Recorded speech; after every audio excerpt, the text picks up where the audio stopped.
മീഖായുടെ പ്രവചനം ഒന്ന് എടുക്കണം. മീഖായുടെ പ്രവചനം. ഹല്ലേലൂയ. മീഖായുടെ പ്രവചനം 4-ാം അധ്യായത്തിന്റെ 5-ാമത്തെ വാക്യം മനസ്സിരുത്തി ഒന്ന് വായിക്കണം. ഹല്ലേലൂയ. സകല ജാതികളും താങ്കളുടെ ദേവന്മാരുടെ നാമത്തിൽ നടക്കുന്നുവല്ലോ. താന്റെ ദേവന്മാരുടെ നാമത്തിൽ നടക്കുന്നുവല്ലോ. നാമും നമ്മുടെ ദൈവമായ യഹോവയുടെ നാമത്തിൽ എന്നും എന്നേക്കും നടക്കും. നാമും നമ്മുടെ ദൈവമായ യഹോവയുടെ നാമത്തിൽ എന്നും എന്നേക്കും നടക്കും. ഈ ഉറപ്പുള്ള ഒരു ഹല്ലേലൂയ പറയണം. ഓ ഹല്ലേലൂയ. സ്തോത്രം. വാക്യം നിങ്ങൾ സത്യം. സകല ജാതികളും താങ്കളുടെ ദേവന്മാരുടെ നാമത്തിൽ നടക്കുന്നുവല്ലോ. നാമും നമ്മുടെ ദൈവമായ യഹോവയുടെ നാമത്തിൽ എന്നും എന്നേക്കും നടക്കും. എന്നിട്ട് ധൈര്യത്തോടെ മീഖ പ്രവചിക്കുക, നാം നടക്കുന്നത് നമ്മുടെ ദൈവത്തിന്റെ നാമത്തിലാണ്. അത് എന്നും എന്നേക്കും നമ്മൾ നടക്കും. മരിക്കുന്നിടം വരെ നടക്കും. കാരണം ഈ നാമത്തിന്റെ ശക്തിക്ക് സകലത്തെ മുട്ടുകുത്തിക്കാനുള്ള പവറുണ്ട്. ഓ ഹല്ലേലൂയ. അല്ലാതെ നമ്മൾ ഒരാഴ്ച ദൈവത്തെ വിളിച്ചേച്ച് അടുത്ത ആഴ്ച വിളിച്ച കാര്യത്തിന് വിടുതൽ കിട്ടാഞ്ഞോണ്ട് എന്നാ പോയി മന്ത്രവാദം ചെയ്യുവോ ആഭിചാരം ചെയ്യുവോ ദൈവത്തിന് സ്തോത്രം ആമീൻ വേറൊരു സ്ഥലത്തോ നമ്മൾ പോവുകയല്ല. ആമീൻ. ദൈവം യഹൂദാമല പറയും, ഞങ്ങൾ സേവിക്കുന്ന ദൈവം ഞങ്ങളെ വിടുവിച്ചാലും വിടുവിച്ചില്ലെങ്കിലും ഞങ്ങൾ ഇതിന്റെ മുമ്പിൽ വണങ്ങത്തില്ല. ഒരാമീൻ പറയണം. ഞാനിവിടെ ഇരിക്കുന്ന ചിലരോട് ദൂത് പറയാം, സമ്പത്ത് കിട്ടിയാലും കിട്ടിയില്ലേലും, ആരോഗ്യം കിട്ടിയാലും കിട്ടിയില്ലേലും, പേര് കിട്ടിയാലും ഇല്ലെങ്കിലും എൻ്റെ ദൈവത്തെ വിട്ടൊരു കളിയില്ല. വിശ്വാസമുള്ളവരെ ആമീൻ പറയാവൂ. രണ്ടും ദൈവത്തെ മാമോനെ സേവിക്കരുത്. ഒന്നീ ദൈവത്തെ മാത്രം സേവിക്ക്.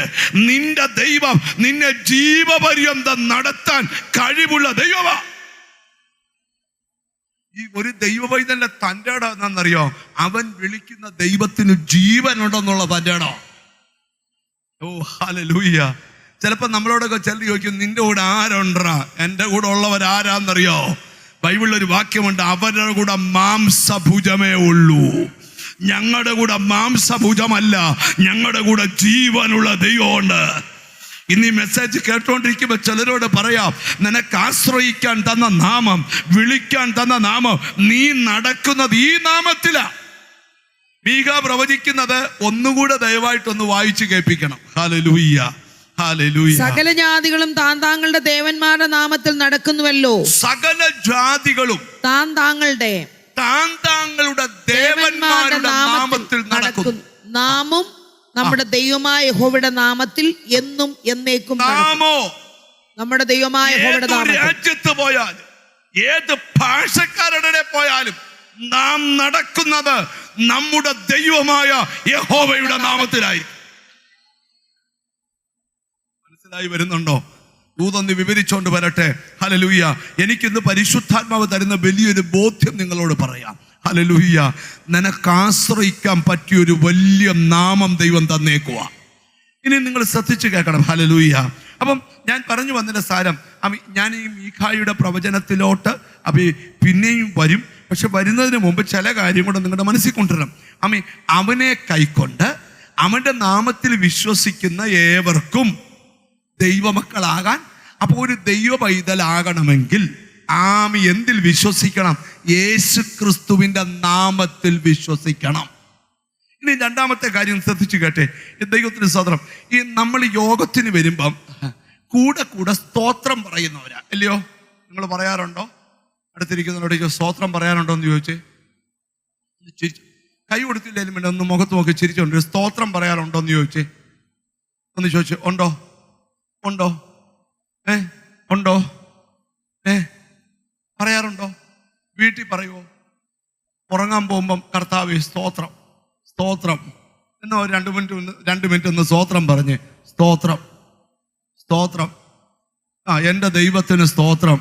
ആ സ്തോത്രം എന്തുവാന്ന് കേട്ടോ? എബ്രായ ലേഖന കർത്താവ് വിവരിക്കുന്നത് കേട്ടോണം. ഈ സ്തോത്രം എന്തുവാന്ന് കേട്ടോണം. എബ്രായർക്ക് എഴുതിയ ലേഖനം 13-ാം അധ്യായം 15-ാമത്തെ വാക്യം കേട്ടോ. ഇന്ന് തൊട്ട് ഈ മീറ്റിങ്ങിനകത്ത് സ്തോത്രത്തിന്റെ അതുകൊണ്ട് അവൻ മുഖാന്തരം നമുക്ക് ദൈവത്തിന് അവന്റെ നാമത്തെ ദൈവത്തിന് അവന്റെ നാമത്തെ ഏറ്റുപറയുന്ന അധരഫലമെന്ന നീ ഓരോ സ്തോത്രം പറയുന്നതോറും ഈ നാമം ഏറ്റുപറയുക. ഒരാമീൻ പറയണം എന്ന് പറഞ്ഞ പഞ്ചായത്തുകാർ കാണെ, നാട്ടുകാർ കാണെ, നീ സ്തോത്രം പറയുമ്പോൾ അർത്ഥം ഈ നാമം പരസ്യമായി ഏറ്റുപറയുക. മനസ്സിലായി വരുന്നുണ്ടോ? ഹല്ലേലൂയ. അപ്പം അതുകൊണ്ട് സ്തോത്രത്തിന് ക്ഷാമം പാടില്ല. ഇനി അടുത്തിരിക്കുന്ന ആളോട് ചോദിച്ചാൽ സ്തോത്രം കുറയോന്ന് ചോദിച്ചേ. ഞാൻ പണ്ടൊരു യോഗത്തിൽ ചോദിച്ചു, ഒരു സ്തോത്രം പറയുമ്പം ഒരു 10 രൂപ മേളിൽ നിന്ന് താഴെ വീഴുമായിരുന്നെങ്കിൽ രാവിലെ തൊട്ടേ കുത്തിയിരുന്ന്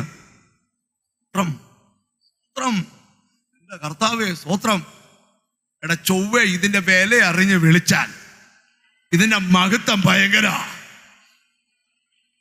നീ ഇങ്ങനെ സ്തോത്രം പറഞ്ഞു ഒരു 10 കോടി രൂപ ഉണ്ടായി.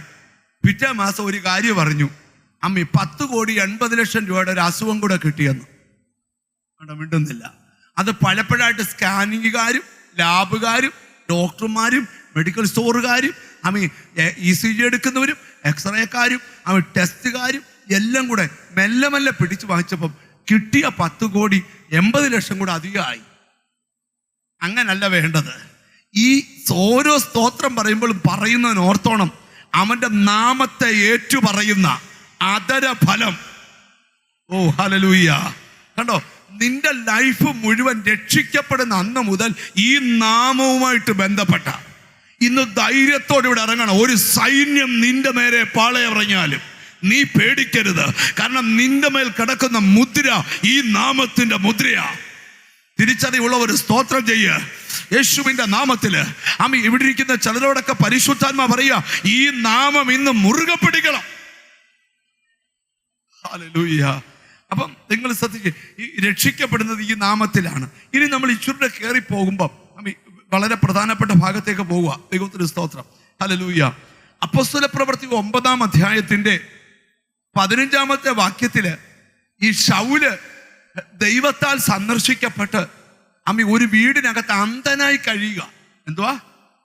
ഞാനൊരു കാര്യം നിങ്ങളോട് പറയാം. ഏതു വില്ലനെ തമ്പുരാൻ ഒന്ന് സന്ദർശിച്ച് കണ്ണിന്റെ കാഴ്ച അടിച്ചു പോയാൽ അവന്റെ മുഴുവൻ ഇടപാടും തീർന്ന് ഒരു മുറിക്കകത്തവൻ കയറിയിരിക്കും. ശ്രദ്ധിച്ചു കേൾക്കണം. ഹല്ലേലൂയ. ഈ നമുക്ക് കണ്ണിന് കാഴ്ചയുള്ളപ്പോൾ നമ്മുടെ കണ്ണിന്റെ വില നമുക്ക് അറിയത്തില്ല. ഈ കേൾവിയുടെ വില അറിയണമെങ്കിൽ ചെവി ഒരു മാസം ഒന്ന് അടഞ്ഞിരിക്കണം. മിണ്ടുന്നില്ല. ഈ കൈയൊക്കെ ഒടിയുമ്പോഴേ ഇങ്ങനെ തൂക്കിയിട്ടുണ്ടെങ്കിമ്പോഴേ ഈ വലത്തെ കൈ കൊണ്ട് ഇങ്ങനെ നടക്കുമ്പോൾ ഇങ്ങനെ വ്യായാമമൊക്കെ ചെയ്യുന്നതും സ്തോത്രം ഒക്കെ ചെയ്യുന്ന അതിന്റെ വില അറിയണമെങ്കിൽ ഒരാഴ്ച എന്തോ ചെയ്യണം? കാലൊന്നൊടിഞ്ഞാൽ അറിയാം ഈ നടപ്പിന്റെ ഗുണം, നടുവൊന്ന് വെട്ടിയാൽ അറിയാം നിപ്പിന്റെ ഗുണം.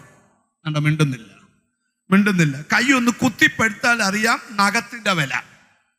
പിടികിട്ടിയോ? എന്നാൽ ഇതൊന്നും വരുത്താതെ നിന്നെ ഇരുത്തുമ്പോൾ നിനക്ക് ഭയങ്കര അഹങ്കാരവുമാ. നിങ്ങളാരും അല്ല, അഹങ്കാരം ഉള്ളവരോട് പറയുക. അന്യായ ജാടയാ. ആരുടെ മുമ്പിലും താഴത്തില്ല, ദൈവത്തിന് മുമ്പിലും താഴത്തില്ല. ഞാൻ കൊച്ചി രാജാവിന്റെ മോനാന്നും പറഞ്ഞുകൊണ്ടാണ് നടക്കുന്നത്. എടാ മഹാരാജാവിന്റെ മകനാന്ന് പറഞ്ഞ് നടക്കാം. അതൊരു ഗമയാ. നിങ്ങൾ നീ ഇന്ന് തൊട്ട് അറിയപ്പെടുന്നത് നിന്റെ പേരിലല്ല, ഈ നാമത്തിലാ. നിനക്ക് ലഭിച്ചിരിക്കുന്ന സകല പദവിയുടെ പിമ്പിൽ ഈ നാമം ഉയർന്നു നിൽക്കുക. ഓ ഹല്ലേലൂയ. ഇനി നിങ്ങൾ ശ്രദ്ധിച്ചു കേട്ടണം. ബൈബിള് പഠിച്ചാൽ ഒരു ഭക്തന്റെ മുഴുവൻ വിടുതലും ഈ നാമത്തിലാ. എന്നോട് ദൈവം പറയും, ഈ നാമത്തിൽ ഒരു വിടുതൽ എന്ന് നിങ്ങൾ പ്രാപിക്കാൻ പോവാ. എത്ര പേര് അതിന് ആമീൻ പറയും? അപ്പം പൗലോസ് അന്ധനായിട്ട് ഒരു മുറിക്കകത്തിരിക്കുക. ഈ പൗലോസ് ആരാന്ന്, ശൗൽ ആരാന്ന് ബൈബിളിലുണ്ട്. പ്രാർത്ഥന ഒട്ടും ഇഷ്ടമല്ലാത്തവൻ. പ്രാർത്ഥന ഒട്ടും. ഈ നമ്മുടെ ഇടയിൽ 2 ഗ്രൂപ്പുണ്ട്. ഒരാൾക്ക് നമ്മുടെ വീട്ടിൽ ഒരാൾക്ക് പ്രാർത്ഥന ഒട്ടും ഇഷ്ടമല്ലെങ്കിൽ ഓർത്തോണം, ഉടനെ തന്നെ അവൻ പ്രാർത്ഥനക്കാരനാവും. പിന്നെ വേറെ ചില കുഴപ്പമുണ്ട്, ചിലർക്കൊരു കുഴപ്പമുണ്ട്. അവർക്ക് കെറുവൊന്നുമില്ല, അവർ വേണേ പ്രാർത്ഥനയ്ക്ക് വരികയും ചെയ്യും, പക്ഷെ ആയുസ് നന്നാകത്തില്ല. കാരണം മിണ്ടുന്നില്ല. ഞാൻ ചിലരോട് പറയാം, അച്ഛാ പ്രാർത്ഥനയിലൊക്കെ ചേർന്ന് നിൽക്കണോ? ഉണ്ടല്ലോ. എവിടെ യോഗം നടക്കുമ്പോൾ കപ്പക്കാലയിലുണ്ടല്ലോ. എന്താ മിണ്ടുന്നില്ല? എൻ്റെ ഭാര്യയെ കൊണ്ട് യോഗത്തിന് വിട്ടിട്ട് ഞാൻ കാറയിരുന്ന് കേൾക്കുമായിരുന്നു. ഉണ്ടോ? യോഗത്തിന് സ്തോത്രാഴ്ചയും കൊടുത്തു വിടും, ദശാംശവും കൊടുത്തു വിടും, പക്ഷെ പുള്ളി രക്ഷിക്കപ്പെടുക. അങ്ങനെയുള്ളവര് പണ്ട് ഒരു രാഷ്ട്രീയ നേതാവിന്റെ ഭാര്യ ഭർത്താവ് അറിയാതെ പോയി സ്നാനപ്പെട്ടു. ആറ്റിലായിരുന്നു സ്നാനം നടന്നുകൊണ്ടിരുന്നപ്പോ ഈ വള്ളത്തിൽ മണ്ണ് കോരുന്നവര് കണ്ടു നേതാവിന്റെ ഭാര്യ എന്ത് ചെയ്തു. ആരും അറിയാതെ കവറിനകത്ത്, ഭർത്താവ് ജോലിക്ക് പോയ രാഷ്ട്രീയത്തിന് പോയ സമയത്ത് കവറും പിടിച്ചോണ്ട് കയറി ചെന്നപ്പം വള്ളക്കാരൻ പറഞ്ഞിട്ട് രാഷ്ട്രീയക്കാരും പഞ്ചായത്തുകാരും എല്ലാം കൂടിയിരിക്കുക, മെമ്പറുടെ സ്തോത്രം ഭാര്യ, നേതാവിന്റെ ഭാര്യ സ്നാനപ്പെട്ടു. കയറി വന്നപ്പോൾ പുള്ളിക്കാരത്തി മനസ്സിലായി, അറിഞ്ഞു. വന്ന പാടെ പുള്ളിക്കാരത്തി ചോദിച്ചു, കവറിൽ എന്തുവാന്ന് ചോദിച്ചു. അപ്പൊ നനഞ്ഞ ഡ്രസ്സാ. പിന്നെ പുള്ളിക്കാരത്തിക്കാന്ന് ഇച്ചിരി സൈസ് കുറവുക. പുള്ളിയാന്ന് സ്തോത്രം പൊങ്ങായിക്ക് പിടിച്ച് ഭിത്തിയിലങ്ങ് നിർത്തി. എന്നിട്ട് ചോദിച്ചു, നീ സ്നാനപ്പെട്ടോ? വിട്ടു, ഇനി ഒരിക്കലും പെടത്തില്ല അച്ഛാ. എന്നാ പുള്ളി പറഞ്ഞു, ഇവക്ക് പെട്ടപ്പോഴാ മനസ്സിലായ ഇനിയും പെടല്ലെന്ന്. പിന്നെ വല്ല വെളിവ് കൊണ്ടു? എടാ സ്നാനം ഒന്നേ ഉള്ളൂ. നീ അടുത്ത ആഴ്ച സ്നാനപ്പെടുവോ? ഒരിക്കലും. അപ്പൊ പുള്ളി പറഞ്ഞു, വേണ്ട, നമ്മൾ ഈ പ്രാവശ്യത്തേക്ക് വിടുവാ, എൻ്റെ ഭാര്യയല്ലേ, ഇവക്കത് സ്നാനപ്പെട്ടത് തെറ്റായിപ്പോയെന്ന് മനസ്സിലായി, അതുകൊണ്ട് ഇനി അവൾ ഒരിക്കലും എന്ത് ചെയ്യത്തില്ല. അപ്പൊ എൻ്റെ പൊന്നച്ച ഒരിക്കലും ഇല്ല. ഇവക്ക് സ്നാനം അറിയാം, ഇവൻ അറിയത്തില്ലല്ലോ. പുള്ളി ഭയങ്കര ഹാപ്പിയായി. ഭർത്താവിന് നല്ല ആഹാരമൊക്കെ വെച്ചു കൊടുത്തു. 1 വർഷം തികഞ്ഞപ്പോ അവനും അതേ ആറ്റി സ്നാനപ്പെട്ടു.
എന്നാൽ സ്നാനത്തിന് ഭാര്യയെ കാറെ കൊണ്ടുവിട്ട് വെള്ളസാരിയും വാങ്ങിച്ചു കൊടുത്ത് സ്നാനം കഴിഞ്ഞ് പാഷക്ക് സ്വോത്രാഴ്ചയും കൊടുത്ത് എല്ലാവരെയും കൂടെ ഹോട്ടലിൽ കൊണ്ടുപോയി ഫുഡും കൊടുത്ത പുള്ളി ഇന്നും സ്നാനപ്പെട്ടിട്ടില്ല. ഞങ്ങളുണ്ടല്ലോ, പണങ്ങൊന്നും ചെയ്യരുത്. അപ്പൊ എതിർപ്പുള്ള ആരെങ്കിലും ഉണ്ട് ഓർത്തോണം, ഉടനെ ഡേറ്റാ, ഉടനെ. Hallelujah, hallelujah. ഈ നാമത്തിന്റെ ഒരു പ്രത്യേകത ഞാൻ പറയാം. അപ്പൊ ഈ ശൗല് സഭയെ ഇങ്ങനെ മുടിച്ചോണ്ടിരിക്കുക. ചിലരൊക്കെ മനസ്സിൽ പറയാം, ഇവനൊക്കെ എന്ന് പ്രാർത്ഥിക്കും. പ്രാർത്ഥിപ്പിച്ച ഈ 10 വർഷത്തെ പ്രാർത്ഥന കൊണ്ട് ഒരു 3 ദിവസം കൊണ്ട് രാത്രിയും പകൽ ഇരുത്തി അങ്ങ് പ്രാർത്ഥിപ്പിച്ചു. അന്നേരം അനന്യാസിനോട് പറഞ്ഞു, ദൈവം ചെന്ന് പറഞ്ഞു, നീ ശൗലെന്ന് പറയുന്ന ഒരാൾ താമസിക്കുന്ന വീട്ടിൽ വരെ പോണം, അഡ്രസ്സൊക്കെ ഞാൻ തരാം, ഞാൻ വായിപ്പിക്കുന്നില്ല, അഡ്രസ്സ് തരാൻ, തപ്പിപ്പിടിച്ച് എന്നിട്ട് അവൻ്റെ തലയെ കൈവച്ച് പ്രാർത്ഥിക്കണം. അനന്യാസി വെച്ച്, കർത്താവേ, ഇവൻ നമ്മുടെ മുഴുവൻ സഭയും പൂട്ടിയിട്ട് ഇവിടെ നടത്തുന്ന എല്ലാ പ്രാർത്ഥനക്കകത്തും പ്രാർത്ഥനാ വിഷയം എൻ്റെ ടേബിളിൽ വരുന്നത് ഇവൻ്റെ കാര്യമാണ്. എന്നെ കർത്താവ് പറയുക, എടാ അവനെ എൻ്റെ നാമം വഹിക്കാൻ ഞാൻ കണ്ടേക്കുക. എന്തുവാ ഈ നാമം? ആരുടെയെല്ലാം മുമ്പിൽ ഈ നാമം വഹിച്ചോണ്ട് നിൽക്കണം. യേശുവിൻ്റെ നാമത്തിൽ മനസ്സിലായി. അഗ്രിപ്പാവിൻ്റെ മുമ്പിൽ നിൽക്കണം, റോമ പട്ടണത്തിൽ നിൽക്കണം, യെരുശലേമിൽ നിൽക്കണം, അന്ത്യോക്യയിൽ നിൽക്കണം, ഇക്കോന്യയിൽ നിൽക്കണം, ലുസ്രയിൽ നിൽക്കണം. ഈ നാമം വഹിക്കേണ്ടവനാ. കണ്ടോ, ഈ നാമം നമ്മൾ ഏറ്റുപറയണം, ഈ നാമം നമ്മൾ വഹിക്കണം. സ്തോത്രം പറയുമ്പോൾ ഈ നാമത്തെ ഏറ്റുപറയുക നമ്മൾ. ഹല്ലേലൂയ. ഇനി ഇച്ചിരൂടെ ഗഹനമായിട്ട് നമുക്കൊന്ന് വരാം. അപ്പൊ ഈ നാമം നമ്മളെ വഹിപ്പാനാണ് ആര് കണ്ടേക്കുന്നേ? ദൈവം കണ്ടേക്കുന്നേ. ഒരു വാക്യം നമുക്ക് വായിക്കാം. എസെക്കിയേൽ പ്രവാചകന്റെ പുസ്തകം എടുക്കാം. ഹല്ലേലൂയ. 3-ാം അധ്യായം എടുക്കാം, 17-ാമത്തെ വാക്യം. അത് അധികം സ്തുതിക്കേണ്ട ഒരു വചനമാണ്. ഹല്ലേലൂയ. എസെക്കിയേൽ പ്രവചനം 3-ാം അധ്യായം 17-ാമത്തെ വാക്യം. സ്തോത്രം. ഹല്ലേലൂയ. ഞാൻ നിന്നെ ഇസ്രായേൽ മനുഷ്യപുത്ര, ഞാൻ നിന്നെ ഇസ്രായേൽ ഗൃഹത്തിന് കാവൽക്കാരനാക്കിയിരിക്കുന്നു. എസെക്കിയേലിനോട് ദൈവം പറയാം, മനുഷ്യപുത്ര, ഞാൻ നിന്നെ ഇസ്രായേൽ ഗ്രഹത്തിന് കാവൽക്കാരനാക്കിയിരിക്കുന്നു. നീ എന്റെ വായിൽ നിന്ന് വചനം കേട്ട്. കാവൽക്കാരന്റെ ജോലി എന്തുവാ? കാവൽക്കാരന്റെ ജോലി എന്തുവാ? ഓക്കെ, കാവൽക്കാരന്റെ ജോലി എന്തുവാ? ഏൽപ്പിക്കപ്പെട്ടതിനെ കാക്കുക, അല്ലയോ? എന്തുവാ? ഏൽപ്പിക്കപ്പെട്ടതിനെ. ഈ ATM കൗണ്ടറിന്റെ മുമ്പിൽ കണ്ടിട്ടില്ല, ഒരു പോലീസുകാരൻ ഒരു തോക്കും പിടിച്ചോണ്ട്, ഒരു സെക്യൂരിറ്റി പിടിച്ചോണ്ട് നിൽക്കുക. എന്തോനാ? അതിനകത്ത് 10 സ്തോത്രം 1 കോടി 1.5 കോടി രൂപ രാവിലെ ബാങ്കുകാരുണ്ടെന്ന് വെച്ചേക്കുക. കള്ളന്മാർ അടിച്ചോണ്ട് പോയിരിക്കാൻ ഈ പുള്ളി ഇങ്ങനെ നടക്കുക, ഒരു തോക്കും പിടിച്ചോണ്ട്. പുള്ളിയുടെ ജോലി എന്തുവാ? ഈ ATM കൗണ്ടർ കാക്കുക. ഇവന് ചായ കുടിക്കാൻ പോകാൻ പറ്റുമോ? രാത്രി 12 ആയപ്പോൾ എന്നാൽ ഭയങ്കരമായ ഒരു കട്ടൻകാപ്പി കുടിക്കാന്ന് പറഞ്ഞ് തോക്ക് അതിനകത്ത് വെച്ച് നേരെ പോയി കട്ടൻകാപ്പിക്കടയിൽ പോയി ഇന്ന് പഞ്ചായത്തിലുള്ള എല്ലാവരും വർത്താനം പറയുക, എടാ എന്തുകൊണ്ട് വിശേഷം, മനോരമയ്ക്കകത്ത് വാർത്ത എന്തോ ഉണ്ട്, നാടൊക്കെ സന്തോഷമായിരിക്കുന്നു എന്ന് വർത്താനം പറഞ്ഞ് മൂലയ്ക്ക് ചാരിയിരുന്ന് 3 മണിക്കൂർ ഉറങ്ങിയേച്ച് വന്നാൽ പണി പോവും. അകത്ത് കുറച്ച് ദിവസം കഴിയുമ്പോൾ അകത്ത് പോവും. കാര്യം ATM-നകത്തെ കാശ് ആരെങ്കിലും കൊണ്ടുപോയാ. കാവൽക്കാരന് രാത്രിയും പകലും എന്തില്ല. ഞാൻ ഈയിടെ ഒരു മനുഷ്യനെ കണ്ടു, സ്തോത്രം. അദ്ദേഹം ഒരു വലിയ സ്ഥാപനത്തിന്റെ സെക്യൂരിറ്റിയാണ്. പുള്ളിയുടെ ഞാൻ ചോദിച്ചപ്പോൾ പുള്ളി പറഞ്ഞു, എൻ്റെ പാസ്റ്ററെ, രാത്രിയും പകലും ഡ്യൂട്ടിയാ. എന്തുവാ? രാത്രി പകലും ഡ്യൂട്ടിയാ. ഒരു ദൈവവൈദ്യനെ കുറിച്ച്, ഒരു ശുശ്രൂഷന്മാരാ ഇത് ഏറ്റവും കേൾക്കേണ്ടി. അവരെ കുറിച്ച് പറയാ, നിങ്ങൾ ദൈവത്തിന്റെ കാവൽക്കാരാ. ഒരാമയും വരുന്നത് കാവൽക്കാരന്റെ ഡ്യൂട്ടി കേട്ടോണം. എന്താന്ന് കേട്ടോ? ഹല്ലേലൂയ. ദൈവത്തിന് സ്തോത്രം. മനുഷ്യപുത്ര, ഞാൻ നിന്നെ ഇസ്രായേൽ ഗൃഹത്തിന് കാവൽക്കാരനായിരിക്കുന്നു. നീ എന്റെ വായിൽ നിന്ന് വചനം കേട്ട്. എന്റെ നാമത്തിൽ അവരെ പ്രബോധിപ്പിക്കണം. നാമത്തിൽ എങ്ങനെ? എന്റെ വായിൽ നിന്ന് ഈ വചനം കേൾക്കണം. എന്റെ നാമത്തിൽ അവരെ പ്രബോധിപ്പിക്കണം. നാമത്തിൽ അവരെ പ്രബോധിപ്പിക്കണം. ഇന്ന് ഞങ്ങൾ ചെയ്യുന്ന ഇതാണ്. യേശുവിന്റെ വായിൽ നിന്ന് കേട്ട് യേശുവിന്റെ നാമത്തിൽ നിങ്ങളെ ഞങ്ങൾ പ്രബോധിപ്പിക്കുക. കേട്ടോ? എല്ലാ സംസാരത്തിനും എന്തുവാണ്? യേശുവിന്റെ നാമമാണ്. ഒരു നല്ല ഹല്ലേലൂയ പറഞ്ഞാൽ, നിങ്ങൾ എൻ്റെ വായിൽ നിന്ന് വചനം കേട്ട് എൻ്റെ നാമത്തിൽ എന്ത് ചെയ്യണം? അവരെ പ്രബോധിപ്പിക്കണം. ഒരു നല്ല ഹല്ലേലൂയ പറഞ്ഞാൽ, ഇതെല്ലാം ഈ നാമത്തെക്കുറിച്ചാണ് പറഞ്ഞു വരുന്നത്. നിങ്ങൾ ശ്രദ്ധിച്ചു കേൾക്കണം. ഇച്ചിരി ഗഹനമായിട്ട് നമുക്ക് പോകാം. നിങ്ങൾക്ക് ഈ ഭൂതങ്ങൾ ഒരു സ്ഥലത്ത് ഇളകുമ്പോൾ, സ്തോത്രം, ഭൂതങ്ങളോട് ഞാൻ ചാക്കോയാണ്, ഭൂതം പൊക്കോണം. പൗലോമുറ്റം കുടുംബത്തിലെ അന്ത്യോസിന്റെ മകൻ ആണ് ഞാൻ, പോണം. ഭൂതം പോവോ? എന്നാ പോവോ? എപ്പോഴാണെന്നറിയോ? യേശു ക്രിസ്തുവിന്റെ നാമത്തിൽ ഞാൻ കൽപ്പിക്കുന്നു, ഹേ ഭൂതാത്മാവേ വിട്ടുപോ. കണ്ടോ കണ്ടോ? ഒരുത്തൻ ബന്ധിക്കപ്പെട്ട് വന്നാൽ, സ്തോത്രം, ഞാൻ അനീ ജോർജ അടിയടാന്നല്ല, യേശു ക്രിസ്തുവിന്റെ നാമത്തിൽ ഇവന്റെ ബന്ധനം അഴിയട്ടെ. ആണോ? നമുക്ക് എപ്പോഴും പറയാൻ തന്നേക്കുവാ ഈ നാമം, വഹിക്കാൻ തന്നേക്കുവാ ഈ നാമം, ഏറ്റുപറയാൻ തന്നേക്കുവാ ഈ നാമം, സ്തുതിക്കാൻ തന്നേക്കുവാ ഈ നാമം. ഈ നാമത്തിൽ എന്നും എന്നേക്കും നടക്കും. Hallelujah, hallelujah. ഈ പൗലോസ് ഒരിക്കലും ഈ പ്രാർത്ഥനാ സ്ഥലത്തോട്ട് ചെല്ലുമ്പോഴേ, ഈ വെളിച്ചപ്പാടിന്റെ ആത്മാവുള്ള ഒരു സ്ത്രീ പൗലോസിനെ പുകഴ്ത്തി പറഞ്ഞു. ഈ നമുക്ക് ഈ പൊങ്ങന്മാർക്ക് ഈ പൊക്കി പറയുന്ന ഭയങ്കര ഇഷ്ടമാണല്ലോ. ഒന്ന് അടുത്തിരിക്കുന്ന ആളെ നോക്കിവെച്ച് പറയാം, ആരും ഈ പൊങ്ങരാകല്ലെന്ന് പറ. എല്ലാരും പൊക്കി പറയണമെന്നാണ് എല്ലാവരുടെയും ഒരു നമ്മളെയൊക്കെ ഒന്ന് പൊക്കി പറഞ്ഞാൽ നമുക്ക് നമ്മുടെ മുഖം, ആ 32 പല്ലുമൊക്കെ നമ്മൾ പുറത്ത് കൊണ്ടുവന്ന ഒരു ചിരിയൊക്കെ വേണം നമ്മളെയൊക്കെ പൊക്കി പറയുമ്പോൾ. ഒത്തിരി പൊക്കുന്നത് താഴെ ഇടാനാ. ഞാൻ ദൈവദാസന്മാരോട് എപ്പോഴും പറയും, ആരും പൊക്കിയാൽ പൊങ്ങുകയും ചെയ്യരുത്, ആരും താട്ടാ താഴുകയും ചെയ്യരുത്. നീ നിൽക്കുന്ന നിലവാരത്തിൽ നിന്നോണം. നിന്നെ പൊക്കുന്ന കുറച്ച് ദിവസം കഴിയുമ്പോൾ എന്ത് ചെയ്യാനാ? താഴെ ഇടാനാ. അവന് പൊക്കുന്ന ശുശ്രൂഷയുണ്ട്, താഴെയിടുന്ന ശുശ്രൂഷയുണ്ട്, ചവിട്ടുന്ന ശുശ്രൂഷയുണ്ട്, മണ്ടക്ക് റീത്ത് വെക്കുന്ന ശുശ്രൂഷയുണ്ട്. പക്ഷെ ഇതൊന്നും നിന്നെ ബാധിക്കാതിരിക്കണമെങ്കിൽ ആരൊക്കെ പൊക്കിയാലും എന്ത് ചെയ്യരുത്? പൊങ്ങരുത്. ഹല്ലേലൂയ. ചില കണ്ടില്ലയോ, അവൻ കല്യാണം കഴിച്ചിങ്ങോട്ട് കൊണ്ടുവരുമ്പോൾ തന്നെ ഭാര്യ അങ്ങ് പൊക്കും. സ്തോത്രം, എൻ്റെ പൊന്നു മോളെ, എൻ്റെ ചക്കര മോളല്ലയോടാ, നീ വന്നേ പിന്നെ ഞങ്ങളുടെ വീടിൻ്റെ ഐശ്വര്യം, നീ വീടിൻ്റെ റാണിയാ, സാമർത്ഥ്യമുള്ള പറയും ആര് കിട്ടും? 2ാമത്തെ മാസം ആകുമ്പം പറയും, സ്തോത്രം, സമാധാനത്തോടെ താമസിച്ച എൻ്റെ വീട്ടിൽ അന്ന് കയറിയിരിക്കുക കേട്ടോ. 3ാമത്തെ മാസം അല്ലെ 1 വർഷം കഴിയുമ്പം പറയും, ഓ എത്ര പേര് പെണ്ണ് കാണാൻ വന്നതാ. ഉഷ വന്നു, രമണി വന്നു, ജമന്തി വന്നു, അമ്മി ചാക്കോ പോയോ, സ്തോത്ര, അമ്മി സുകുമാരി വന്നു, എത്ര വന്നതാ, എത്ര നല്ലത്. റബൽ എസ്റ്റേറ്റ് ഉള്ളവർ, അമ്മി ബെൻസ് തരുന്നവർ, ഓടി തരുന്നവർ, എൻ്റെ ഗതികേടിന് നിന്നെ കെട്ടിയതാ. സ്തോത്രം, ശ്രദ്ധിച്ച് കേൾക്കണം. ഇനി കുറച്ചുകൂടെ കഴിയുമ്പം പറയുന്നൊരു ഭാഗമുണ്ട്. സ്തോത്രം, എന്ന് എൻ്റെ ജീവിതത്തിൽ ഗതികേട് തുടങ്ങിയോ, അത് നിന്നെ കെട്ടിയപ്പം മുതലാ. വന്നപ്പോൾ എന്തുവായിരുന്നു? നിങ്ങൾ ശ്രദ്ധിക്കണേ, ആരെങ്കിലും പൊക്കിയാൽ പൊങ്ങരുത്. സ്തോത്രം, ആരും താത്താൽ അന്നേരം അങ്ങനെ പറയുന്ന അച്ഛനോട് നീ പറയണം, അച്ഛന് ഞാനേ ചേരൂ, നിന്റെ വില്ലത്തരമൊക്കെ ഒതുക്കണേ ഞാൻ തന്നെ വേണം. എന്നാ നിങ്ങൾ മിണ്ടാത്തെ? മോശ ഒതുക്കാൻ ഈ ഇരട്ടി ദേഷ്യമുള്ളൊരു അമ്മായിയപ്പൻ്റെയിലോട്ട് കൊടുത്തു. ഈ ഒറ്റയടിക്ക് ഒരുത്തനെ കൊന്നു മൂടുന്ന പുള്ളി ഇപ്പം നേണ്ടേ കരഞ്ഞുകൊണ്ട് നിൽക്കുക. എന്നാ വെടിക്കെട്ട ഒരു അമ്മായിയപ്പൻ്റെയിലോട്ടാണ് കൊടുത്തേ. ഞാൻ ഇച്ചിരൂടെ ഗഹനമായി കൊണ്ടുവരട്ടെ. നിനക്ക് ഏറ്റു പറയാൻ ഒരു നാമം തന്നേക്കുവാ. ഹല്ലേലൂയ. നമുക്ക് അപ്പോസ്തല പ്രവൃത്തി ഒന്ന് എടുക്കാം, 16-ാം അധ്യായം ഒന്ന് എടുക്കാം. ഹല്ലേലൂയ. 18-ാമത്തെ വാക്യം ശ്രദ്ധിച്ച്. ഹല്ലേലൂയ. ആമീൻ. പൗലോസ് മുഷിഞ്ഞു ഇങ്ങനെ അവൾ പലനാൾ ചെയ്തു വന്നു.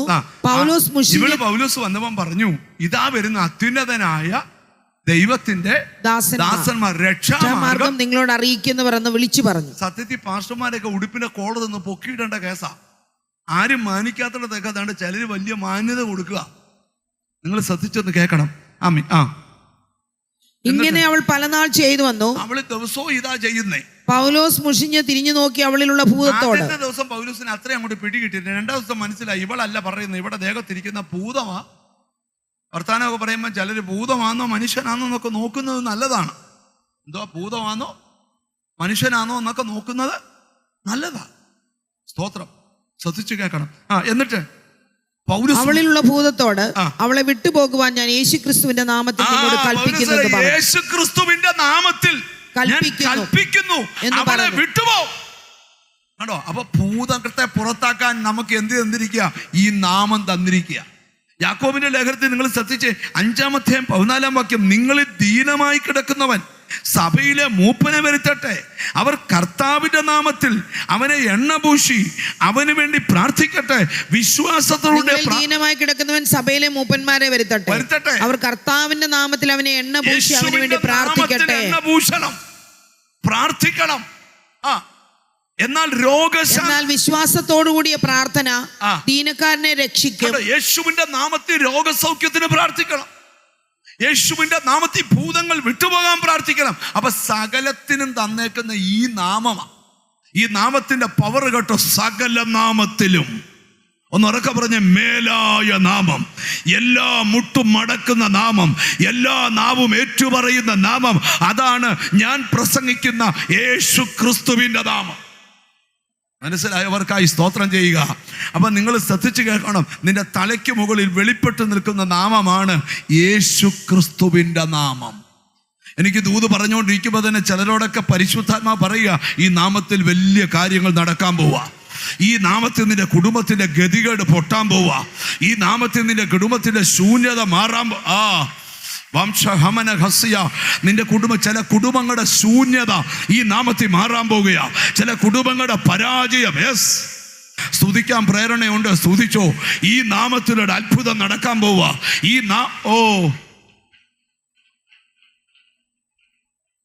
കണ്ടോ, ചിലരുടെ ഉള്ളിൽ ഒരു ബോധ്യം ലഭിച്ചിരിക്കുക. നീ ജയിക്കാൻ പോവാ ഈ നാമത്തില്, നീ വിജയിക്കാൻ പോവാ ഈ നാമത്തില്. നിനക്ക് മുമ്പിൽ തലപൊക്കിയ പലതും ഈ നാമത്തിൽ.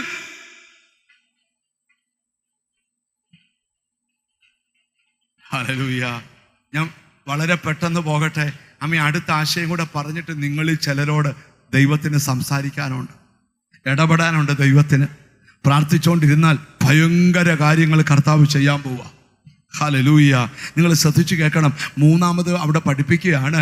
അപ്പം നിങ്ങൾ എൻ്റെ നാമത്തിൽ എന്തപേക്ഷിച്ചാലും നിങ്ങൾ എൻ്റെ നാമത്തിൽ എന്നോട് അപേക്ഷിക്കുന്നൊക്കെ ഞാൻ ചെയ്തു തരും. പിതാവ് പുത്രനിൽ നിങ്ങൾ എൻ്റെ നാമത്തിൽ അപേക്ഷിക്കുന്നൊക്കെയും പിതാവ് പുത്രനിൽ മഹത്വപ്പെടേണ്ടതിന് ഞാൻ ചെയ്തു തരും. ആ പദത്തിന്റെ ആമീൻ പറ. നമ്മ കൈ ഉയർത്തി പറ. ദൈവം ചെയ്തു തരും. ആര് ചെയ്യുന്നതിലും ഭംഗിയായി ആര് ചെയ്തു തരും? ദൈവം ചെയ്തു തരും. ചിലരോട് ദൈവം സംസാരിക്കുക. നിന്റെ വീട്ടിൽ ചില വിഷയങ്ങൾ പെൻഡിങ്ങിന് വെച്ചേക്കുന്നത് ദൈവം ചെയ്യാനാ. നിന്റെ കുടുംബത്തിൽ ദൈവം ചെയ്യാൻ പോവാ. നിന്റെ തലമുറയിൽ. കണ്ടോ, യേശുവിന്റെ നാമത്തില് അവൻ സകലതും നന്നായി ചെയ്യാൻ പോകുകയാ. നീ ആരോടും പറയാതെ ഹൃദയത്തിൽ കൊണ്ടു നടക്കുന്ന വിഷയം അത് ദൈവം ചെയ്യാൻ പോവാ. കണ്ടോ, യേശുവിന്റെ നാമത്തില് എഴുതിയിട്ടോ അല്പചല ദിവസത്തിനകത്ത് ദൈവം ഇറങ്ങും. ദൈവം നിന്റെ ആ കാര്യം ആരാധിക്കാമെങ്കിൽ ആരാധിച്ചോ. ദൈവം ചിലത് ചെയ്യാൻ പോവാ. ഞാൻ വെളിപ്പാടി കാണുക. നിന്റെ സന്തതിയുടെ കാര്യം ദൈവം ചെയ്യാൻ പോവാ. നിന്റെ വീടിനകത്ത്